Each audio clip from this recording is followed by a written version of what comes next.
The Florida Current, an online news service smartly covering politics and policy. Subscribe for free daily alerts at thefloridacurrent.com.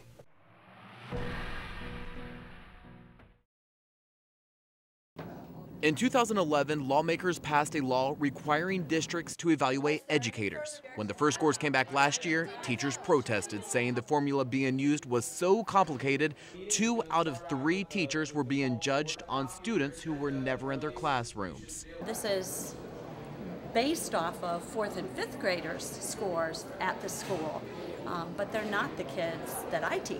Lawmakers changed the law after the protest, but now the original scores ranking teachers across the state will be released to the public. The release follows an appeals court order siding with a Jacksonville newspaper.